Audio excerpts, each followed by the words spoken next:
Va sodiqin bu sidq birinchi Alloh bilan Allohga nisbatan sodiq turishlik. Allohning buyrug'ini o'zi qilish va bayon qilish. Mana bu Allohga nisbatan sodiq turishlik. Tildagi sodiqlik. Bu tildagi sodiqlik Rasululloh sallallohu alayhi vasallamning hadisi muboraklarida was-sidqu yahdi ilal birri va innal birra yahdi ilal janna va innar rajula la yasduqu hatta yuktaba indallohi siddiqa. Bu mazmundagi uzun hadislarni aytdi. Ya'ni sadoqat insonni ko'p yaxshilikka olib boradi. Bir arab istilohida ko'p yaxshilik ma'nosini o'z ichiga oladi. Ko'p yaxshilik insonni jannatga yo'llaydi. Kishi birdaniga ertaman tursa sodiq bo'lib qolmaydi. Kishi har bir muomalasida va tilida sodiq bo'lib boraveradi. Hatto Alloh subhanahu va taoloning huzurida siddiq, haqiqiy bir rostgo'ylar safidan o'rin oladi. Mus'ab ibn Umayr va Hamza ibn Abdul Muttalib radhiyallohu anhuma Uhud jangida shahid bo'lishdilar. Hamza ibn Abdul Muttalib mana hammamizga ma'lum Rasululloh sallallohu alayhi vasallamning amakilari edi. Mus'ab ibn Umayr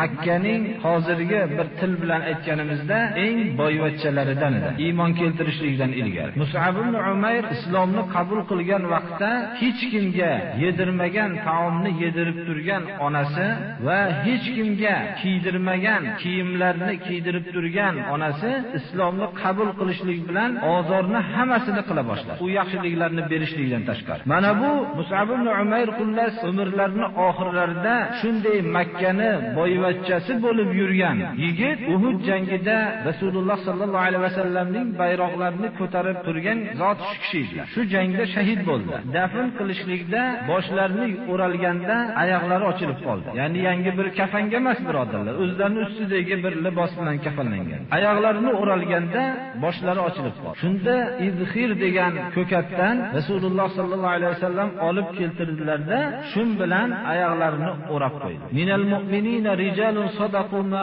ahadullohi alayhi faminhum man qada nahbahu va minhum man yantazir va ma badalu tabdila. Mu'minlarning ichida Alloh bilan ahdlashgan narsasida sodiq bo'lgan kishilar bor. Ba'zilari o'zini ulushini Allohning huzuriga kelib olishdi, ba'zilari kutib turibdi. Olganlari-yu kutib turganlari zarracha ham ahdlarini o'zgartirishmadi. Oyat mana ko'p mufassirlarning fikrida mana shu Hamza ibn Abdul Muttalib va Mus'ab ibn Umayr va shunga o'xshagan ashabi kiromlar radhiyallohu anhumning haqqida nozil bo'ldi. Alloh bilan bo'lgan ahdda sodiq bo'lishlik mana sahobalarda ko'p topilgan. Alloh rasuliga iymon keltirib, shu iymonlarda qaytib shak shubhalanmagan va mollari, jonlari bilan Alloh yo'lida jihad qilgan kishilarni Alloh taolo sodiqlar dedi. Innamal mu'minuna allazina amanu billahi va rasulihi thumma lam yartabu va jahadu bi amwalihim va anfusihim fi sabilillah ulaika humus sodiqun. Va sodiqlarni Alloh taolo muttaqinlar deb ham